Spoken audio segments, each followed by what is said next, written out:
ठाणे परिवहन सेवा में नई इलेक्ट्रिक बसों के लिए ठाणेकरों का इंतजार आखिरकार अब खत्म होने वाला है।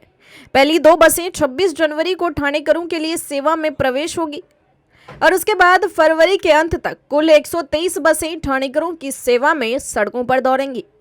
परिवहन सूत्रों ने बताया कि आचार संहिता पूरी होने के बाद 2 चरणों में 20 सीएनजी बसें चलाई जाएंगी। केंद्र द्वारा पर्यावरण संरक्षण की दृष्टि से उठाए गए कदमों के अनुसार ठाणे नगर निगम में 123 इलेक्ट्रिक बसें खरीदने के लिए 58 करोड़ 10 लाख की धनराशि प्राप्त हो चुकी है। परिवहन कंपनी इन बसों को चरणबद्ध तरीके से ठाणेकरों की सेवा में पेश करने का इरादा रखती है। जनवरी के अंत तक 32 बसें परिवहन सेवा में आ जाएंगी। वर्तमान में ठाणे नगर निगम क्षेत्र में विधान परिषद चुनाव कराने की व्यवस्था लागू है।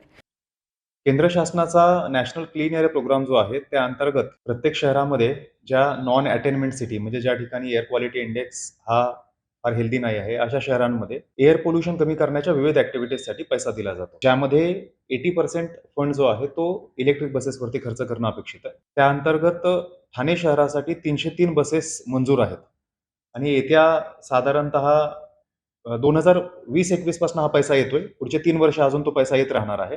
303 पैकी 123 बसेस ऑलरेडी निविदा होऊन वर्क ऑर्डर झालेली आहे आणि ती साधारणतः जून 2023 पर्यंत त्या बसेस येणं अपेक्षित आहे।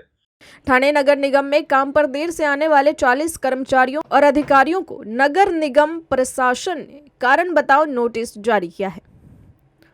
आपको बता दें कि कुछ कर्मचारियों ने बायोमेट्रिक आई अटेंडेंस का जवाब नहीं दिया। उसके बाद नगर निगम प्रशासन ने जैसे ही कार्रवाई की, कर्मचारियों की तलाशी और हाजिरी शुरू हो गई। लेकिन पिछले महीने नगर निगम में 127 कर्मचारी समय पर काम पर नहीं आ रहे थे। इनमें से 40 कर्मचारी 7 दिन से अधिक देरी से काम पर आ रहे थे। उन्हें कारण बताओ नोटिस जारी कर कार्रवाई करने की चेतावनी दी गई है। ठाणे शहर में 4 फरवरी से एक साथ 157 सड़कों का काम शुरू हो जाएगा।